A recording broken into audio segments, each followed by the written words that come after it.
అమ్మో, మ్యాథ్స్లో 100కి 39 వచ్చాయని తెలిస్తే డాడీ చంపేస్తారు. ఇప్పుడు ఎలా? ఈసారికి ఇలా తప్పించుకుంటే బెటర్.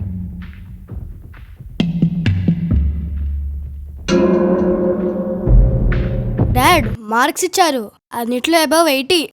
మ్యాథ్స్లో 89 వచ్చాయి డాడీ. ఓ సూపర్. సరే, వెరీ గుడ్. ఏరా నిజమేనా? అన్నెలా వచ్చాయరా? కాపీ కొట్టావా? పేపర్ నేను చెక్ చేస్తా ఉండు. ఏ అమ్మా, నేనేం కాపీ కొట్టలే. ఆల్రెడీ డాడీ పేపర్ చెక్ చేశారు. కావాలంటే నువ్వు కూడా చూసుకో. అమ్మకి నేను ఇస్తాలే, నువ్వు వెళ్ళి ఫ్రెష్ అప్ అయ్యిరా. ఇదిగో నీ మ్యాథ్స్ పేపర్. వాడి ముందే సమ్ టు సమ్ చెక్ చేసి కౌంట్ చేస్తా. అన్ని మార్క్స్ కరెక్ట్ గానే ఉన్నాయి. ఒరే నువ్వు చాలా బాగా చేసావురా. నీ ఆన్సర్స్ అన్ని సూపర్. నేనా బాగా చేశానా? నిజంగానా అమ్మా? అవునరా, నీకే గిఫ్ట్ కావాలో చెప్పు, ఇస్తా. ఒక్కసారి పేపర్ ఇవ్వు.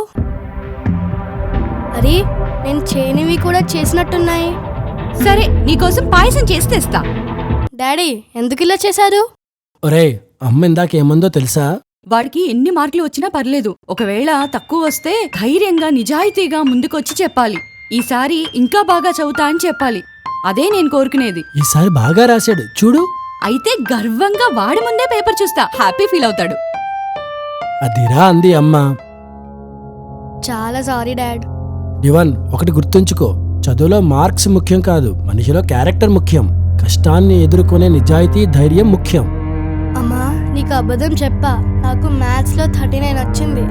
సరిగ్గా చదవలేదు. ఈసారి ఫోకస్ పెట్టి చదివి బాగా తెచ్చుకుంటా. ఈ తప్పు ఇంకెప్పుడు చేయను. చాలా సారీ. సరేలే, అలాగే. ఈ పాయసం తిను.